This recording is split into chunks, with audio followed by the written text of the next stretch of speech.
Welcome back to my channel. So आज हम लोग पढ़ेंगे the poem Lady Lazarus by Sylvia Plath. तो ये जो पोएम है वो पब्लिश्ड हुआ था 1965 में। एक कलेक्शन है एरियल, ओके, उसमें। और ये रीप्रिंट हुआ था और उसके बाद दोबारा पब्लिश्ड हुआ था 1981 में। तो हम लोग पोएम स्टार्ट करने से पहले थोड़ा सिल्विया प्लाथ के बारे में जान लेते हैं, ओके, जो कि पोएटिस हैं। Sylvia Plath was born in the year of 1932। वो किस साल में पैदा हुई थी? 1932 में पैदा हुई थी। और वो अमेरिकन पोएट, नॉवेलिस्ट और शॉर्ट स्टोरी राइटर थी। ओके, सो हर पोएट का कुछ ना कुछ सेडोनिम होता है। हर पोएट का नहीं, लगभग कुछ कुछ का होता है। तो उनका भी था। क्या था उनका पेन नेम? विक्टोरिया लूकस। और वो अपने कन्फेशनल पोइट्री के लिए भी जानी जाती हैं। तो कन्फेशनल पोइट्री उस पोइट्री को कहा जाता है जिसमें जो पोएट होते हैं वो अपने बारे में ऐसी चीज़ें बताते हैं जो कि सपोज टू बी नहीं होता है।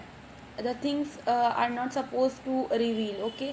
सोसाइटी में ऐसी चीज़ों को नहीं दिखाना चाहिए। जैसे कि इंडिया की सबसे बड़ी कन्फेशनल पोइट्री हम कह सकते हैं कमला दास, जो कि उनका एक ग्रेट पोएम भी है, एन इंट्रोडक्शन। ओके, तो इस पोएम का यानी कि लेडी लजारस का जो थीम है वो क्या है? डेथ है, डिप्रेशन है, ऑपरेशन है। तो हम लोग देखेंगे ना कि ये जो पोएम है वो वुमेंस राइटिंग और अमेरिकन लिटरेचर, यही सब पेपर्स में सजेस्ट किया गया है। तो देखेंगे कि कैसे उस वक्त जो लेडीज़ थी वो डिप्रेशन में थी, उनका ऑपरेशन हो रहा था, और डेथ भी इसमें एक थीम है। ओके, और जो टाइटल है लेडी लजारस, तो वो क्या है? ये जो है एक बिब्लिकल अल्यूजन है, ठीक है। कैसे? देखिए, जो लेडी लजारस है वो फीमेल फॉर्म है किसका? लजारस का। ओके, तो लजारस जो था वो एक बिब्लिकल कैरेक्टर है जो कि बेथनी में रहता था, और जिसको जीसस ने दोबारा क्या किया था? रेज किया था। यानी कि वो जो है मर गया था, यानी कि उसकी डेथ हो गई थी, उसको बरी किया जा चुका था। उसके बाद जो है जीसस ने उनको क्या किया? मौत से वापस लाया है। और ये सिल्विया प्लैथ की एक पिक्चर है। ये थी तो अमेरिकन पोएट्रेस, लेकिन बाद में ये इंग्लैंड गई थी, कैम्ब्रिज यूनिवर्सिटी, और there she met Ted Hughes, जो कि खुद एक ग्रेट पोएट हैं और बाद में पोएट लॉरेट भी बने थे। तो इन लोगों ने आखिरकार शादी की थी, ठीक है, टेड ह्यूज और सिल्विया प्लैथ ने। But later Sylvia Plath got to know के टेड ह्यूज का किसी लेडी के साथ अफेयर है, और उनको ये चीज़ पसंद नहीं था, इस वजह से उन्होंने उनको छोड़ दिया। तो उनकी लाइफ बहुत ही ज़्यादा ट्रॉमेटाइज रही है शुरू से ही। फर्स्ट ऑफ ऑल, वो जब छोटी थी तो उन्होंने अपने फादर को खो दिया था। तो ये चीज़ भी उनके ऊपर बहुत ज़्यादा उनको ट्रॉमेटाइज किया था। और फिर उनका एक मैरिज भी क्या हो गया? ख़राब हो गया। तो ये इन सब चीज़ों से वो बहुत ज़्यादा डिप्रेशन में रहने लगी। Now let's start the poem. I have done it again, 1 year in every 10, I manage it. Okay, तो जैसा कि मैंने बताया कि इनके हस्बैंड का किसी और लेडी के साथ अफेयर था। तो इन्होंने क्या किया? अपने हस्बैंड को छोड़कर आ गई अपने बच्चों के साथ। उसके बाद इन्होंने ये पोएम लिखा। ओके, तो ये लिखती, I have done it again, 1 year in every 10, I manage it. तो सबसे पहले ये जो इट है, इट से क्या है? रिफ़र क्या करता है? ये सुसाइड को रिफ़र करता है। जैसे कि मैंने इसके थीम में बताया है आप लोगों को कि ये डेथ से ही रिलेटेड है, डिप्रेशन से रिलेटेड है। तो इसमें ज़्यादातर आपको वही चीज़ मिलेगा। तो ये क्या बोलती हैं कि मैंने फिर से सुसाइड किया, और मैं जो है हर 10 साल में ये काम करती हूँ, और मैं बड़ी अच्छे से इस चीज़ को मैनेज कर लेती हूँ। A sort of miracle, my skin bright as a Nazi lamp shade. तो ये क्या कहती है ना कि ये हर 10 साल में क्या करती है? सुसाइड अटेम्प्ट करती है। स्टिल वो क्या है? जिंदा है। तो ये क्या है? एक चलती फिरती एक करिश्मा है। Okay, my skin bright as a Nazi lamp shade. और उसके बाद ये खुद को किसके साथ कंपेयर करती है? जूस के साथ कंपेयर करती है। ओके, जैसा कि आप लोग जानते होंगे कि हॉलोकास्ट जो हुआ था, सेकेंड वर्ल्ड वार, जो हिटलर ने किया था, तो ज्यूस को बहुत ज़्यादा परेशान किया गया था, उन लोगों को मारा गया था। और उन लोगों के चमड़ा से क्या बनाया जाता था? लैंप वगैरह बनाया जाता था। ओके, तो ये एक ऐसा र्यूमर था कि उन लोगों के स्किन से लैम्प शेड बनाया जाता, तो वो क्या करती हैं अपने सफरिंग को किसके साथ अपने किसके सफरिंग के साथ कंपेयर करती है, जी उसके सफरिंग के साथ वो कंपेयर करती है। Okay, my right foot a paper weight. अब पेपर वेट हम जानते हैं कि कोई एक भारी सा सामान होता है जिसको हम पेपर पे रखते हैं, ठीक है, उसको पेपर वेट कहा जाता है। तो वो क्या कहती है कि जो मेरा पैर है वो पेपर वेट की तरह भारी हो चुका है, यानी कि देखिए पूरा शरीर का जो भार होता है वो ये पैर पर ही होता है। तो ये क्या कहती है ना कि ये जो लाइन है वो क्या चीज़ सजेस्ट करता है, उनके सफरिंग को सजेस्ट करता है कि उसकी ज़िंदगी में बहुत ज़्यादा परेशानी और ये बहुत ज़्यादा परेशानियों से झेल रही है। My face a featureless fine Jew linen. उसके बाद ये क्या कहती है कि उनका जो फेस है वो फीचरलेस हो गया, फीचरलेस हो गया, यानी कि इतने क्राउड में, इतनी भीड़ में ना उनकी कोई आइडेंटिटी ही नहीं बची है। फाइन ज्यूलेनिन एक ऐसा कपड़ा था जो जिसको यूज़ किया गया था लजारस और जीसस के मरने के बाद उसको ढकने के लिए। Okay, peel off the napkin o my enemy do I terrify. तो उसके बाद वो क्या कहती हैं कि जो ये पर्दा है ना मेरे फेस पे जो लगा हुआ है, तो इसको हटाइए, ओ माई एनिमी। तो एनिमी किसको कह रही हैं, सोसाइटी को कह रही हैं, और हो सकता है ये अपने हस्बैंड टेड ह्यूज को भी कह रही हूँ कि ये जो है अब मेरा ये पर्दा हटाइए। डू आई टेरिफाई, क्या मैं डरती हूँ? नहीं, मैं नहीं डरती हूँ। The nose the eye pits the full set of the sour breath will vanish in a day. तो उसके बाद अपने आप अपना ये चेहरे को डिफाइन करती है कि नोज है, द आई में खड्डे पड़ गए हैं, और दांत भी पूरा है, यानी दांत है पूरा, यानी कि ये जो है अभी भी जवान है, ठीक है। तो दांत है पूरा, इससे क्या हम लोग समझते हैं कि बूढ़ा इंसान का दांत जाता है, पर जो इंसान जवान रहता है उसके भी लाइफ देखनी होती है, तो उसका फुल सेट ऑफ टीथ होता है। तो फिर भी ये इतना सफ़र कर रही हैं, ओके, और ये मरना चाह रही हैं। तो ये मरना, कोई इंसान मरना क्यों चाहेगा? क्योंकि वो छोटी उम्र में बहुत सारी तकलीफ़ों को झेल चुका होगा। The sour breath will vanish in a day, soon the flesh the cave eight will be at home on me। Okay, तो वो क्या कहती है कि एक बार हम मर जाएंगे, एक बार मैं मर जाऊंगी, मुझे डाल दो कब्र में, मुझे डाल दो ग्रेव में, तो एक दिन में ये जो सांसें चल रही है ना, जो जो सांस चल रही है, सांस की बदबू आ रही है ना, ये सारा कुछ गायब हो जाएगा, और मेरा जो गोश्त है, मेरे बदन पे जितने भी फ्लैश हैं वो क्या करेगी, वो उसको जो है ग्रेव तुरंत ही खा लेगी। ओके, और जो कब्र है वो मेरा घर बनने वाला है। And I A smiling women I am only 30। तो वो क्या कहती है कि मैं जो हूँ स्माइलिंग वुमेन हूँ। तो स्माइलिंग वुमेन यहाँ पे ना एक आयरनी है। ओके, इसको एक तरीके से आयरनी से समझिए, ये तंज कसती है, ये खुश नहीं। Of course she is not happy, she has suffered a lot in her life. तो ये खुश नहीं है, बट यू नो सोसाइटी क्या चाहती है कि हर एक वुमेन जो है वो स्माइल करती रहनी चाहिए, ठीक है। उसको कोई ज़रूरत नहीं है सफ़र दिखाने का, वो जो भी सफरिंग है उसका वो ज़रूरत नहीं है दिखाने का। तो वो क्या करेंगी कि मैं तो खुश हूँ, मैं तो स्माइलिंग वुमेन हूँ। ओके, और आई एम ओनली 30, मैं बस मेरा उम्र जो है बस 30 साल है। And like the cat I have 9 times to die.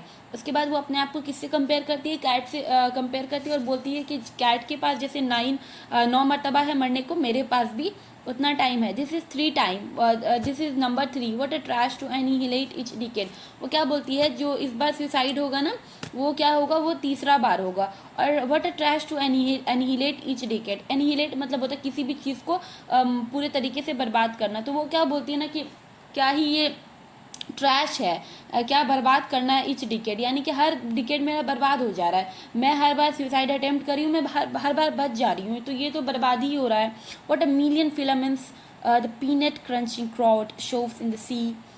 तो वो क्या उसके बाद वो बोल रही हैं कि द पीनट क्रंचिंग क्राउड, बहुत सारे क्राउड जो हैं वो क्या करते हैं, उनके पास आते हैं उनको देखने के लिए। ओके, तो लोग आते हैं उनको देखने के लिए क्योंकि वो सुसाइड से बच गई है। लोग उनको इसलिए नहीं देखने आते कि उसको उन लोगों को कोई सिंपैथी दिखानी है या फिर उन लोगों को कुछ दुख शेयर करना, नहीं। They just came here for you know taking enjoyment. जैसे कि हम लोग मूवीज़ वगैरह में जाते हैं तो हम लोग पॉपकॉर्न खाते हैं, तो यहाँ पे ये लोग क्या आया, पीनट क्रंचिंग क्राउड, वो यहाँ पे आके बादाम को क्रंच करे देख रहे हैं, हाँ क्या चल रहा है, मतलब बस देखना ही हो रहा है, किसी को उसके सेंटिमेंट उसके फीलिंग से कोई मतलब है ही नहीं।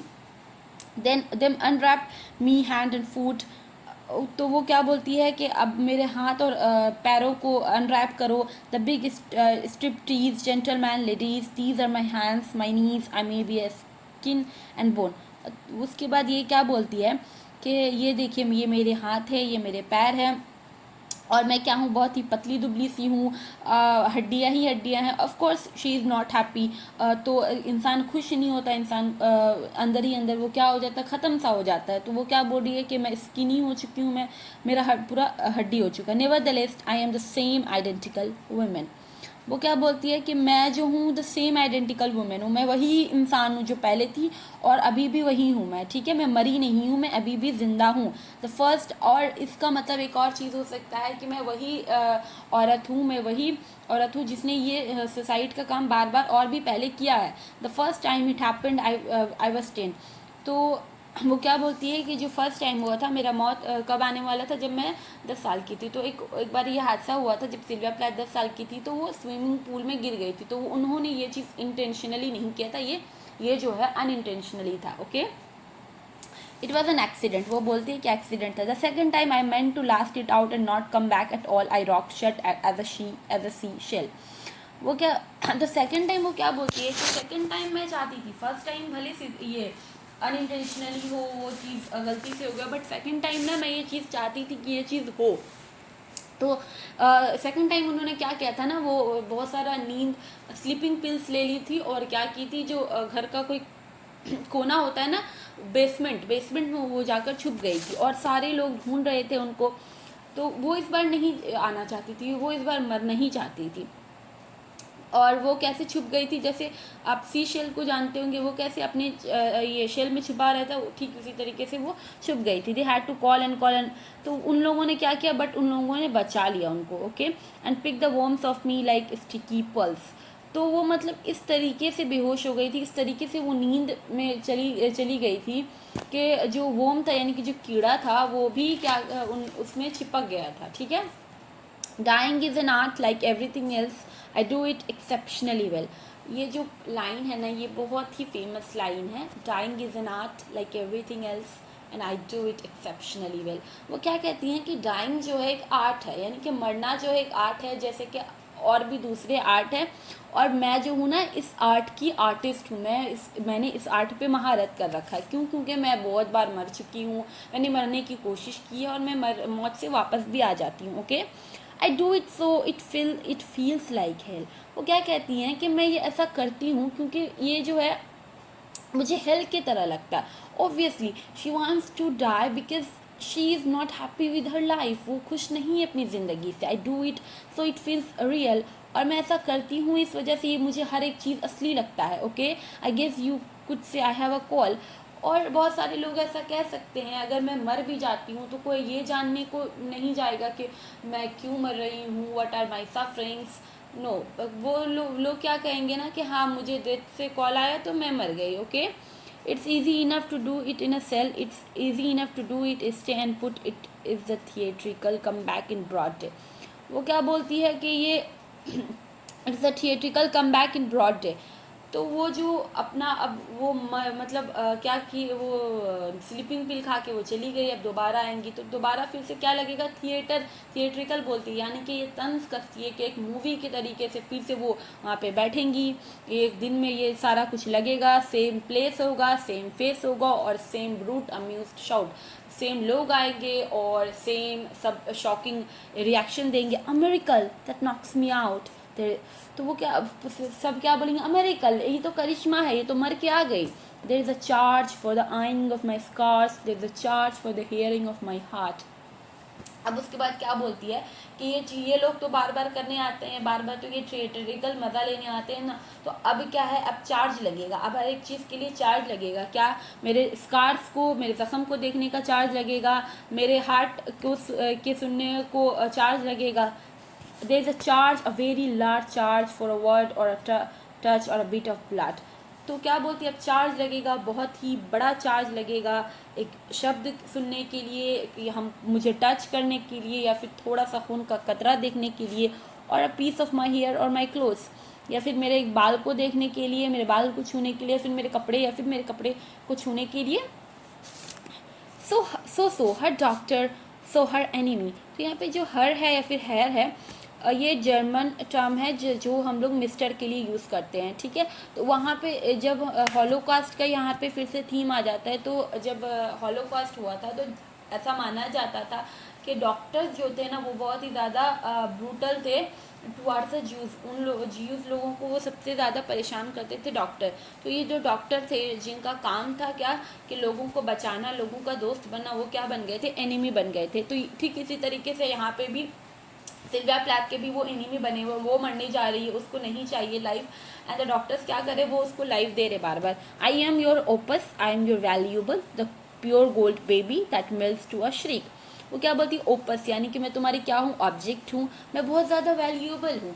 क्यों मैं वैल्यूएबल हूँ, because I am a girl and I have a body, I have a figure, जो इंसान जब मेल उसको देखेगा तो बहुत ही ज़्यादा उसको प्लेजर होगा। Okay, the pure gold baby that melts to a shriek. Okay, ये क्या है, प्योर गोल्ड बेबी हूँ मैं, ठीक है, और जो बहुत ही ज़्यादा प्लेजर देगी अगर देखा जाएगा तो। एक यहाँ पे ये भी चीज़ हो सकता है, एक दूसरा इंटरप्रिटेशन भी हो सकता है कि ये जो चीज़ है ये टेड ह्यूज को बोल रही है कि the pure gold baby that melts to a shriek, कि मैं तुम्हारे लिए द प्योर गोल्ड बेबी थी, तुमने मुझे बहुत अच्छे से यूज़ किया, I turn and burn, do not think I underestimate your great concern. यहाँ पे वो क्या कर रही हैं, वो तंज कस रही हैं, आयरनी है कि ऐसा मत सोचना कि मैं जो तुम्हारे कंसर्न को मैं ये अंडरस्टिमेट करी हूँ, नहीं नहीं, तुम जितना अपना ये कंसर्न दिखा रहे हो ना, मैं सबको बड़ा ये मैं बहुत ही ज़्यादा रिस्पेक्ट करती हूँ। Ash as you poke the straight flash ben and there is nothing there. उसके बाद क्या है कि इंसान को जब जला देता है तो ये फ्लैश बोन सब जल जाता है और वहाँ पे कुछ भी नहीं रहता। A cake of soap, a wedding ring, a gold filling. तो ये जो केक ऑफ सोप है, ऐसा माना जाता था कि ज्यूस को जलाने के बाद उनके चमड़े को लेकर वो लोग क्या करते थे, जर्मन लोग ये करते थे, साबुन बनाते थे। Okay, a wedding ring, a gold filling. और जलाने के बाद जो कुछ अगर सोना वगैरह कुछ कीमती चीज़ होता था तो उसको ले लेते था। A wedding ring, a gold filling. यहाँ पे वेडिंग रिंग जो है ये टेड ह्यूज को भी रिफ़र कर सकता है कि क्योंकि उसने शादी की थी और क्रिश्चियन में ऐसा होता है कि वो लोग रिंग पहना के शादी करते हैं। ओके, तो a wedding ring, a gold filling. हर God herr Lucifer beware. उसके बाद वो क्या बोलती है कि मिस्टर गॉड मिस्टर लूसीफर, यानी कि वो गॉड को भी और ये डेविल को भी वो क्या करती है, वार्न करती है कि बी वेयर हो जाओ, बाखबर हो जाओ। बिकॉज कि गॉड भी क्या है, वो भी मेल है, लूसीफर भी मेल है।